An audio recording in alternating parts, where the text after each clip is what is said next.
Wix Studio, one end-to-end web creation platform for your agency to deliver exceptional work with absolute efficiency.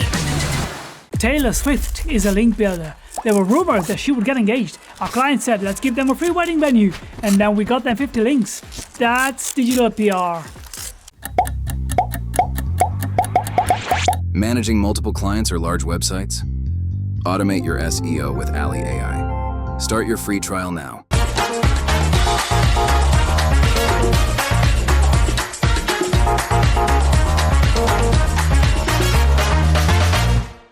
Hi, thank you very much for being here.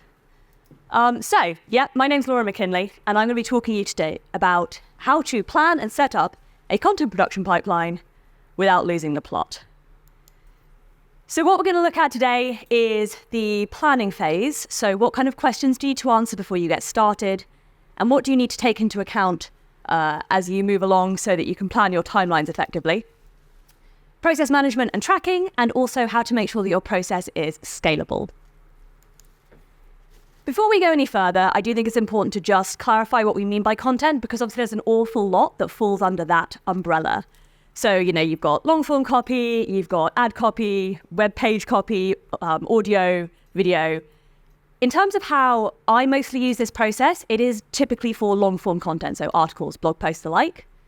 But it's a highly adaptable process, and I think you'll probably find that with minor tweaks, it could work for pretty much any of these formats. So without further ado, let's jump into the planning, because sometimes you get people who have a very clear idea of exactly what you need to produce, but sometimes it's a little bit vaguer, and it's up to you to answer the questions that you need to get started. I'm going to assume, for the purposes of this talk, that you already know why you're producing the content and what goals you're hoping to achieve with that. If you don't have the answer to that yet, then that is step 0. Go away and do that first, then come back and work out how you're going to actually make it. But in terms of working out what content you need, this is broadly speaking the process that we follow at my agency. And I'm not going to go through all of these in detail about how to do them and what they are, but I am just going to briefly talk about what questions you need to answer at each stage, because it's quite easy to lose track of the big picture and forget how all of these pieces of work need to work together to answer that question of what content you actually need to be producing.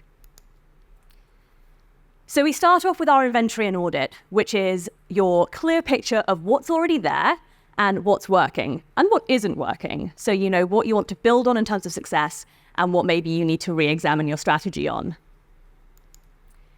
Next, you want to move into keyword research and mapping to get a really clear sense of the search landscape and how user search behaviors map to what's already on your site.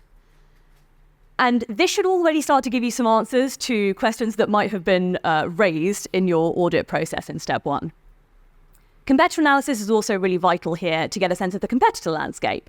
And then you can start to look at patterns in terms of how your competitor content is mapping to what users are searching and compare that to your own offering and start to identify some of those gaps and opportunities.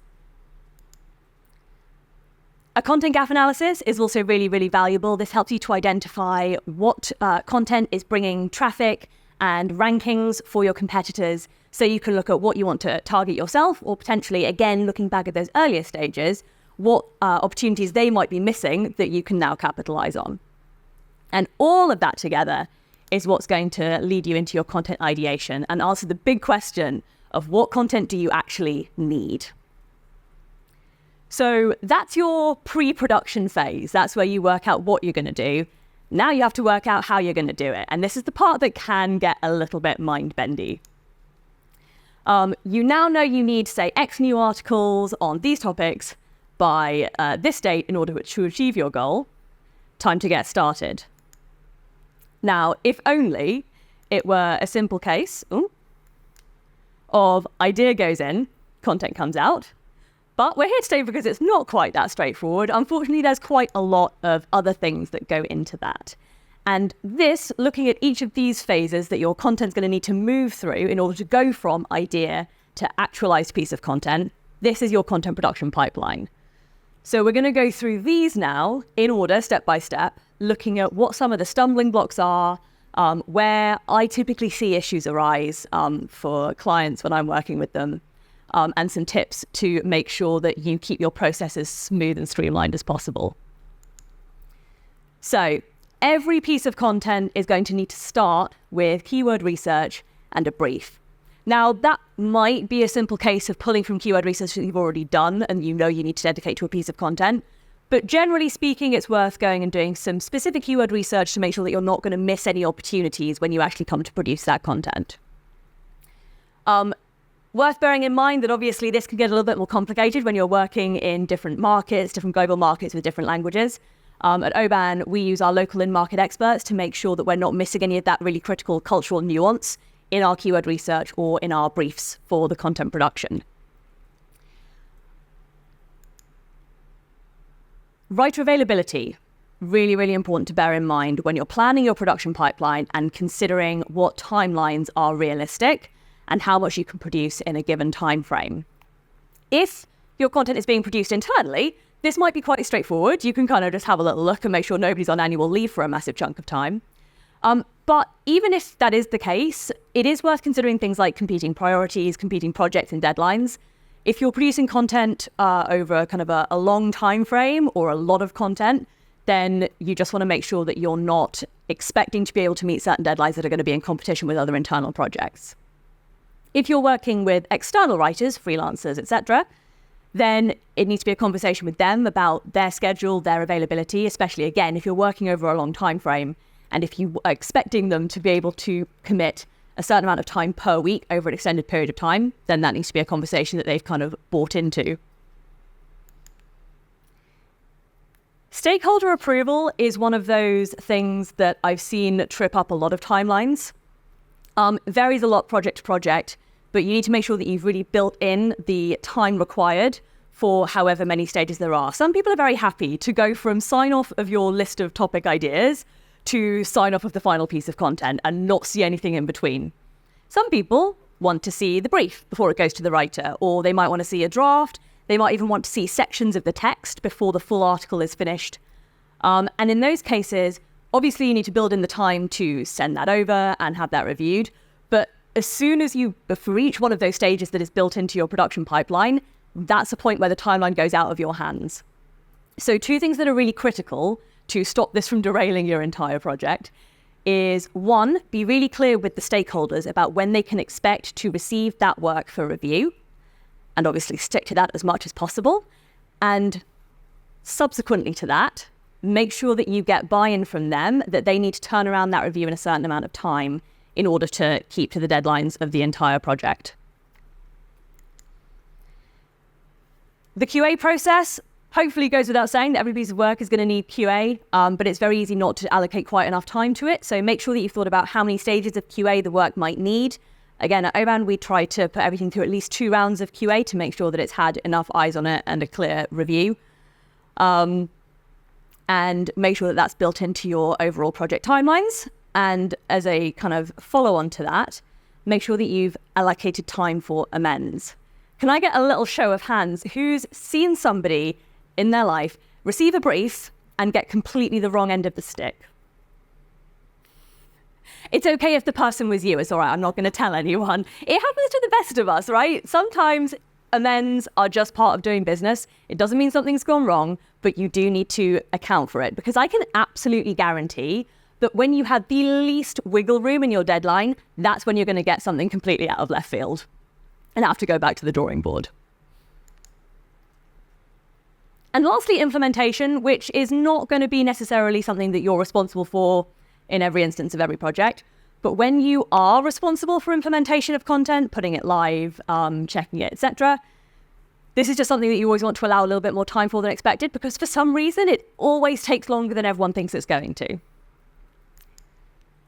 But when you put all of those stages together and the time that you need for each of those, that's when you get your production pipeline. And by following through all of those bits of work, you will you'll finally get your piece of content. Now it's a very simple matter of making it happen and keeping track of the whole thing. Luckily, I have a solution. Personally, I love a spreadsheet. I know it might be a little bit old-fashioned, but Essentially, a content tracker needs to be able to answer 3 questions for you at any given stage of your project. What's in production or what needs to be produced? When is it due? And for stuff that's finished, where has it ended up? So that you can track performance effectively. I like to break it down a little bit more than this. So my trackers have a column for each of these milestones. Writer briefed, article delivered, article sent to client, feedback received, client approved, and finally, published. In terms of how this looks on the tracker, it's not massively elegant, but it does the job. Mine tend to look a little bit like this. Apologies if that's a little small, but the slides will be available online so you can take a better look at it later. Now, by going back to your production pipeline plan with all of those timelines that you thought about and all of those contingencies that you planned for, you can now work back from the date that you know things need to be published. So if you know that everything needs to be live by the end of November, you pop that in your due date for under published, and you work backwards from there to work out when you need to brief everybody and when everything needs to start moving.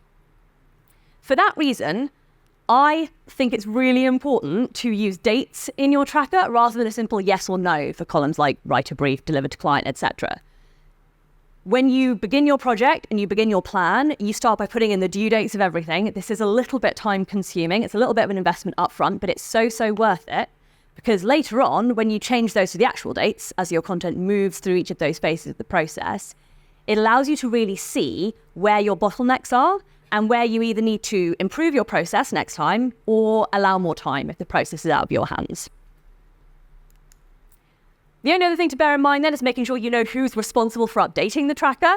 I've seen this work in lots of different ways. You can just have one person who's responsible for seeing the whole tracker updated no matter what's going on. You can have whoever's responsible for moving a content through the different milestones responsible for updating those milestones. We have some clients who update the tracker for us when content is published. They put in the URL and when it went live. That can work really well. We have some clients where they email us updates with when things went live and we update the tracker ourselves. Doesn't matter who's doing what, as long as you know who's doing what. That's the important part. Set up some regular meetings or calls to check in and make sure that the tracker is being updated and you're reviewing that enormous source of data to reflect on and refine your process. And now you have a process set up to account for pretty much anything and a way of tracking it throughout.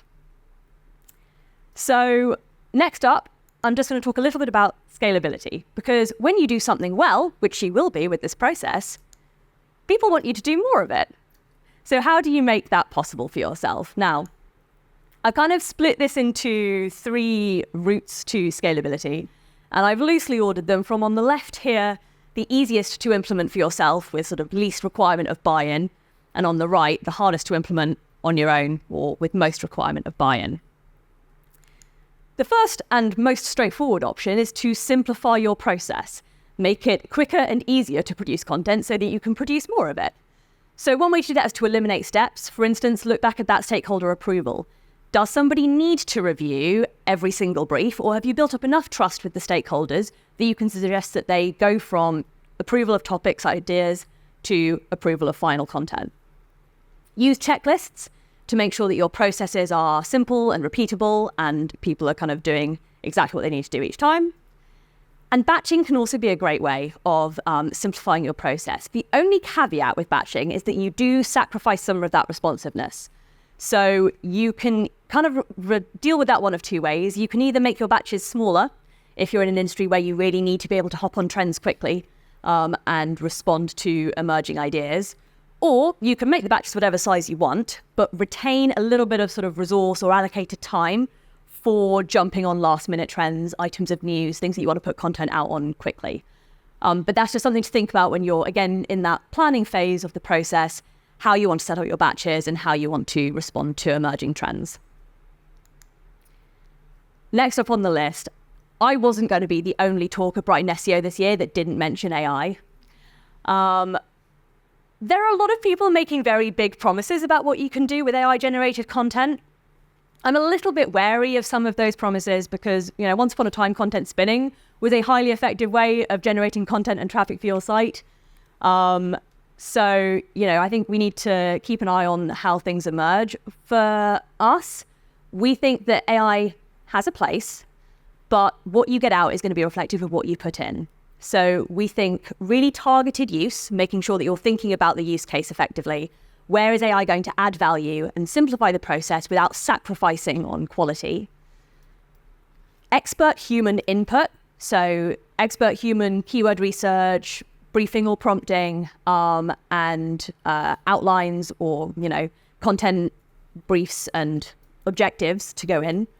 And then expert content review and really, really thorough QA so that you don't lose that human touch and you don't, sacrifice quality ultimately in search of a quicker content process.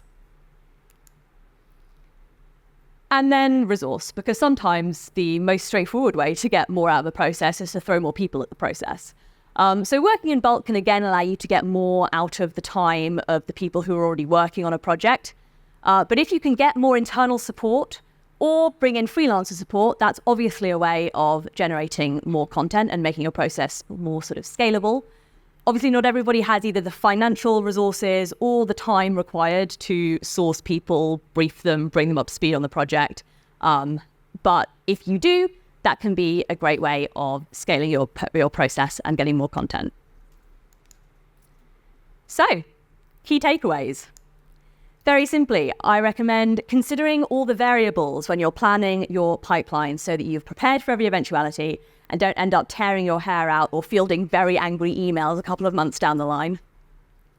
Track using dates to allow you to identify where there are issues in your process that you either need to amend the process or amend your expectations of the process. And look at simplification and effective resourcing to help ensure scalability. That's all from me. Thank you so much for being here.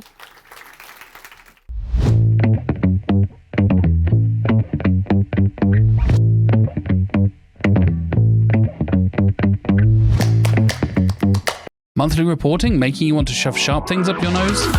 Try Dragon Metrics, the all-in-one SEO software with mind-blowing reporting tools.